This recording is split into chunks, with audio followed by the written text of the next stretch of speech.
Show starts in 1 minute. Visit us often and enjoy our screen attractions in the comfort of your own car. You're listening to the Trailer Drive-In. Sit back, relax, and enjoy the show. Yes, sir, the hot dogs at our concession stand do rate an appreciative whistle.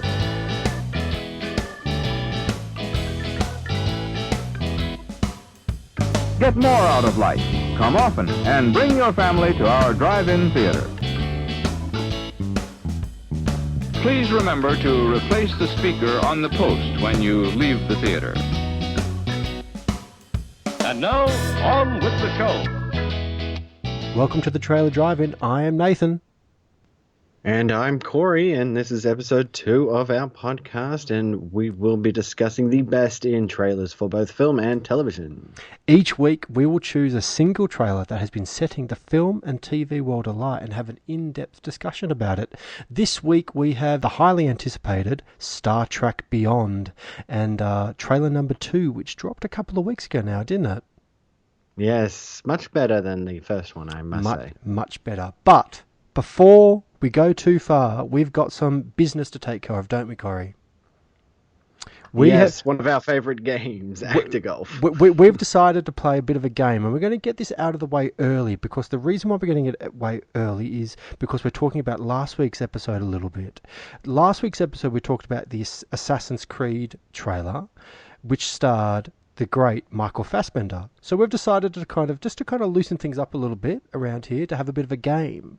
The goal of the game is to connect two actors. So, for example, Michael Fassbender starred in Assassin's Creed, and we've got to get from Michael Fassbender to Zachary Quinto in Star Trek, using the least amount of moves possible. Now, let me just say right now that all this kind of stuff is resolved very quickly via a Google search. So me and Corey have decided that we're going to play the honour game, aren't we, Corey?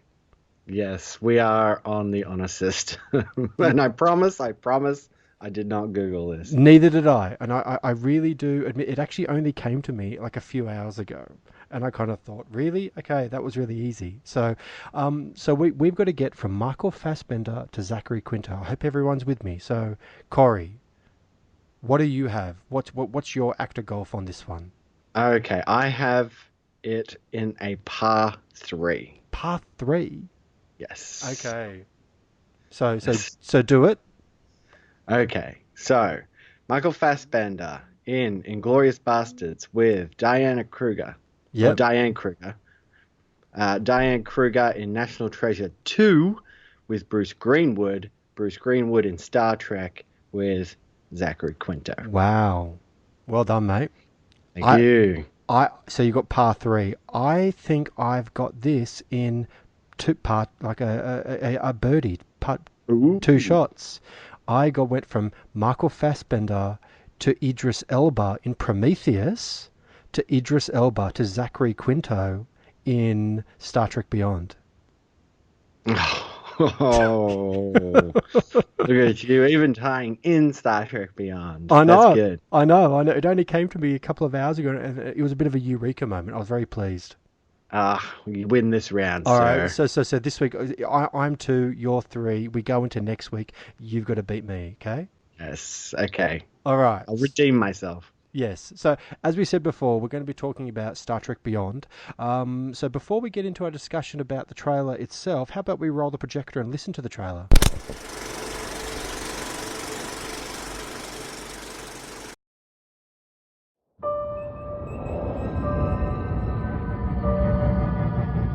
My dad joined Starfleet because he believed in it. I joined on a dare. You joined to see if you could live up to him. You spent all this time trying to be your father, and now you're wondering just what it means to be you. It isn't uncommon, you know. It's easy to get lost in the vastness of space. There's only yourself, your ship, your crew. You really want to head back out there, huh?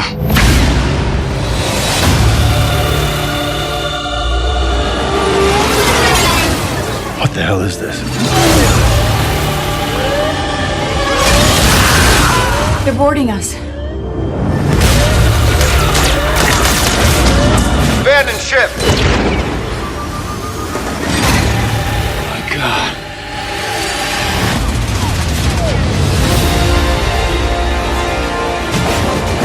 I know why you're here. Why we are all here. Our captain will come for us. Mercy will be the last thing on his mind. I am counting on it. Fear of death is illogical. Fear of death is what keeps us alive. Everyone who goes there, he kills. That's our friends out there. We can't just leave them behind. Unity is not your strength.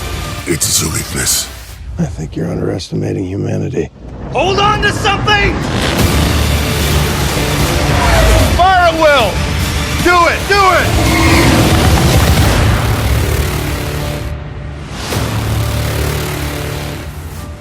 Pardon me. He likes that scene.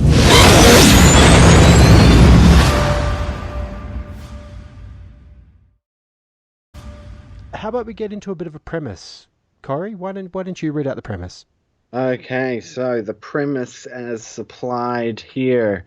After stopping off at the Starbase Earhart, a remote outpost on the fringes of Federation space, the USS Enterprise is halfway into their 5-year mission and is heavily attacked by an unstoppable wave of unknown alien, forcing their crew to abandon ship.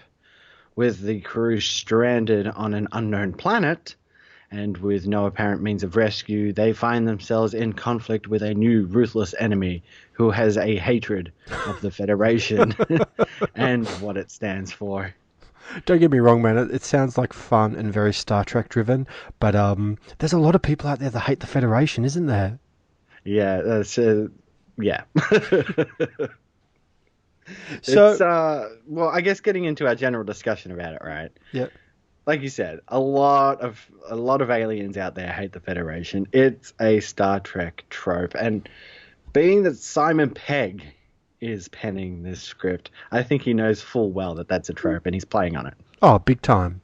And I think this trailer is kind of interesting. The second trailer that's kind of dropped because it's got a lot more of a positive reaction. Let's just say that mildly. The first, I think the teaser trailer, which came out last October or November or something like that, and then there was a trailer number 1 which dropped about 2 or 3 months ago now, wasn't it? And it got a very divisive reaction amongst the fanboy community and the Star Trek community. I mean, as we all know, people who love Star Wars, Star Trek, science fiction can be a little bit fanatical, can't they, Corey?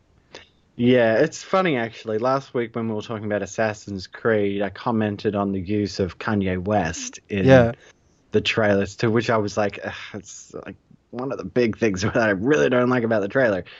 That first one had the Beastie Boys, and don't get me wrong, I love that Beastie Boys song. They used it in the first movie. It had no place in that first trailer for Star Trek Beyond. If anything, it actually felt like a big case of deja vu a little bit. Like I was like, what's going on? We've been here before. Why are they using this song again? I couldn't work out the reasoning in those production meetings behind, like when that trailer got included. Like didn't they just think that it's been done? Why would you do it again? It's weird. Exactly. Even Simon Pegg went to Twitter saying this trailer is not doing this movie justice at all. Yeah. And it's proof positive. They've got this new trailer, and this second one is excellent. It really has hyped me up for this new Star Trek. Well, obviously after J.J. Abrams disappeared from the production of Star Trek Beyond and went on to do obviously Star Wars The Force Awakens, he handed over the series to the very capable Justin Lin, who was famous for making the Fast and Furious films. I think he started making them from like Fast and Furious 4 or something like that. And to say that he turned that series around is putting it mildly. Like, he turned Fast and Furious from let's be honest for a second, a bit of a joke in some ways, like certainly a franchise that was kind of outstaying its welcome, and kind of reinvigorated it with some new energy and new fun, and turned those films into very successful films into mega blockbusters. Like, I'm talking like billion-dollar films worldwide, and I know that his installments in the Fast and Furious franchise are considered to be certainly some of the best. I mean, is that a fair statement? Yeah, the Fast and Furious films, I've seen them all. They are what they are, just high octane. The story does get a bit ridiculous, but he works with what he has, and he makes an all right movie from it. So if that's anything to go by, you can assume he's going to do something interesting with this film. It does worry me in the fact that this is Star Trek, and even though these newer Star Trek ones have beefed up the action a lot more, it could go too far. So, I would be a little bit worried. I mean, even going by the trailer, I mean, and that little premise that I threw out there, the Enterprise is being destroyed again, attacked again. I mean, Kirk of old, or Jean-Luc Picard, never let the Enterprise get destroyed, except for one episode, but that's a big episode where it gets destroyed. I actually think it's a little unfair to kind of talk about Jean-Luc Picard and Kirk and Jonathan Archer and Janeway and Cisco and all that kind of stuff from the old Star Trek, because the new Star Trek is clearly meant to be a lot broader. It's trying to appeal to a lot wider a fan base. It's trying to get everyone. It's trying to get grandmas and girlfriends and everyone to kind of unite a little bit and actually start enjoying Star Trek from a much broader city, where the old TV shows, however wonderful they were, they really were kind of character-driven soap operas in some regards. I mean, not all the time, but a lot of the time they were. And these new feature films from J.J. Abrams and Justin Lin are definitely not soap operas. They're action films first and dramas second, if you know what I mean.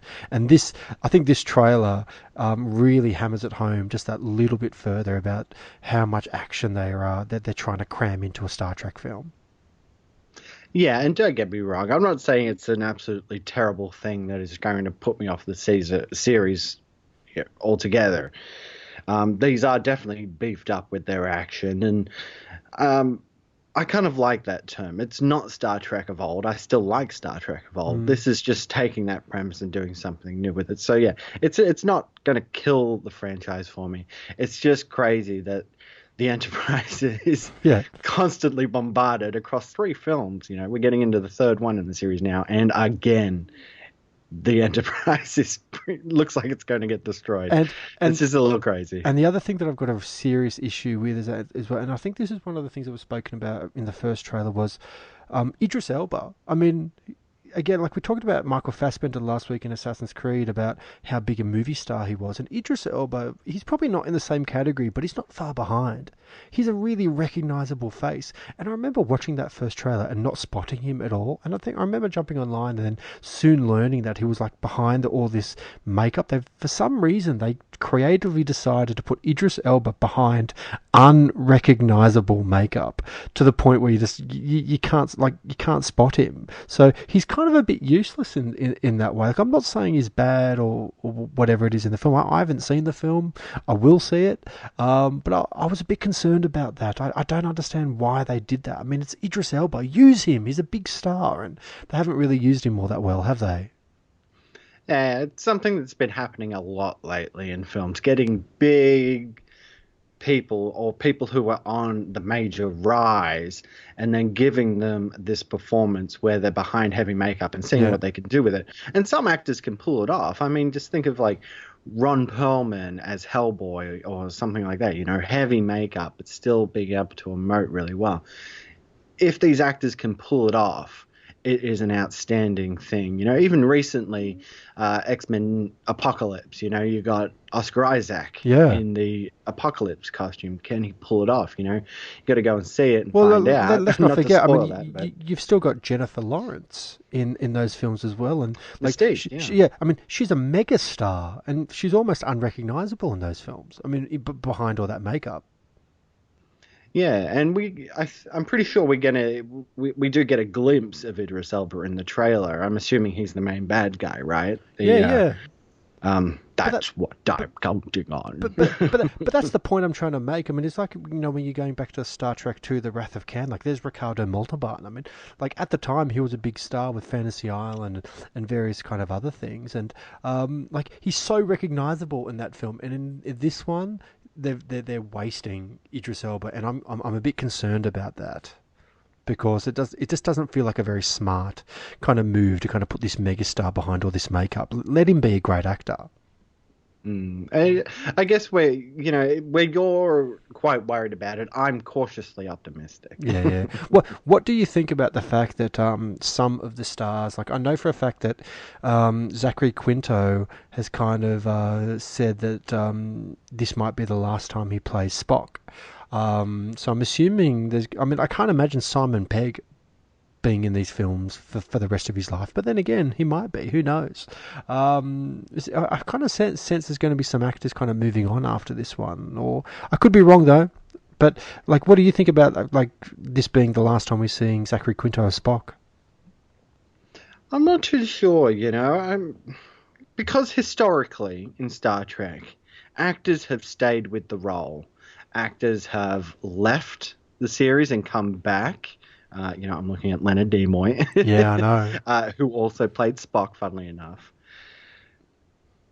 So it makes you wonder if an actor can leave and they can pull off replacing them with someone else. Because is it still Star Trek if you remove Spock or Kirk? Or, you know, I guess even McCoy, you know, like the big three, they're the guys who are in the front. And then you got the behind, the background characters of Uhura, Scotty, Chekhov, and who am I forgetting? I can't remember off the top of my head. What's his name? I think you've mentioned them all, haven't you? Chekhov, Uhura, Spock, McCoy, and Pegg. The pilot. Sulu. Sulu. Yeah. Harold and Kumar. Yeah. Yeah. So, maybe you could pull off swapping actors out there, but, you know, I would worry if, you know, they had to swap out the actor for Spock or Kirk or even McCoy. Yes, I do greatly hope they give McCoy more to do in this film. He doesn't feature that much in the trailer. He's there a little bit, but I reckon in the reboot of Star Trek, he's a greatly underused character. He's so good at doing the McCoy thing, and I really hope they give him just a little bit more to do. Truthfully, man, I hope there's a little less Kirk, because Kirk is really unlikable in these films. And like I like Captain Kirk. I don't mind Chris Pine doing it. Like he's okay at it, but he certainly doesn't make me like the character of Kirk as much as William Shatner made me like the character of Kirk. And going back to what I was saying about McCoy, like I just hope they kind of give him more to do in the script and narratively in the story. And it could be a positive thing about, you know, this trailer, just being a good trailer maybe. But I kind of like Kirk in the trailer. He has this great voiceover, you know, my father joined Starfleet so he can make a difference. I joined on a dare. Yeah. And it has that nice inspirational music that comes up. It kind of makes me like Kirk a bit more. And we don't see McCoy a lot in this trailer, but he does have a standout moment when the alien sits in the captain's chair. Yeah. And McCoy turns around and raises that one eyebrow, you know. Karl Urban pulls off the look. Oh, he's so good, he makes you look at him. Yeah. You know? You look at him and go, yeah, McCoy. Do more with McCoy. I know, that's right. That's what I'm saying. I think there's probably a lot of fans out there that most likely agree with us. He's certainly one of the better parts of the reboot. So utilize him. If you're listening, Justin Lin, use more McCoy. Okay. Okay. Yeah. That's right. Now I love this this bit of trivia here that we found. This is the first official Star Trek feature that will not be shot on 35mm. It looks like they're going completely digital for this one. Wow, interesting. Yeah, I wonder how that will affect the look. I hope not too much. I don't think it really makes a huge kind of difference in these days. I mean, the digital photography is so advanced. It's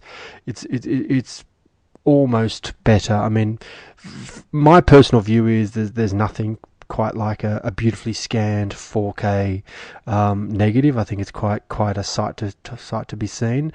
Digital photography hasn't quite got there yet, but in saying that though, all these guys are professionals. They certainly know what they're doing. I'm sure they're making the most with the tools they have provided, which will no doubt be an army of people behind the scenes working day and night, sweating over their workstations trying to get this finished. Yeah, and this will get all the bells and whistles. This will get a 4K release. It'll hit IMAX theaters for sure. So yeah, I imagine it's going to look good. Yeah. Well, speaking of which, it's not too far away till it comes out, July 22nd. So that's certainly less than 2 months away, and I'm not too sure if that's a worldwide release. I'm assuming it is. I'll have to look into that, but I am certainly looking forward to this film. What about you? What about you, mate? What's your excitement meter on this? Are you like foaming at the mouth to see it, or are you reasonably tentative? Okay, in excitement meter terms, I would say I am at an 8.5. Wow! In the excitement, I really have enjoyed the rebooted Star Trek, and if those previous two are anything to go by, I think this one's going to be a winner. Yes. Well, I'm probably going to go a little bit less than you. I liked the trailers. I'm probably at about a 5.5, 6. I do enjoy the trailers. I'm a Star Trek fan through and through. I love the series. I have enjoyed moments in the reboot, but I think overall I've had a bit of I do find it almost offensive in some ways because there's not much love for the original material. It feels like a completely different franchise. But in saying that though, I will go into these films with open eyes, and I will kind of assess them on the merits they kind of present to me. And this trailer is certainly more positive than the first one. And going back to what we were talking about before about Simon Pegg, how he was a little dismissive of the first trailer because he knew what the film was, he understood that what it was all about, and was trying to explain that wasn't necessarily very indicative of what the film was. I think the second trailer's kind of improved upon it a little bit and kind of made me more excited. So yeah, so I'm probably at about 5.5. Yeah, and I think it's funny actually because you and I have like a lot of the same opinions of this trailer, and the coming film, of course. Yet we've landed on somewhat different opinions of what we think about it.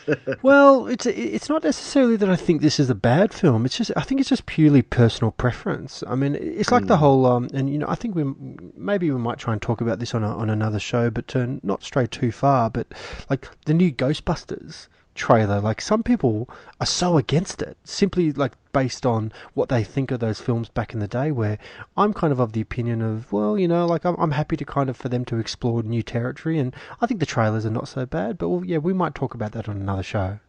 Yeah, absolutely. Anyway, so that's it for this episode of the Trailer Drive-In.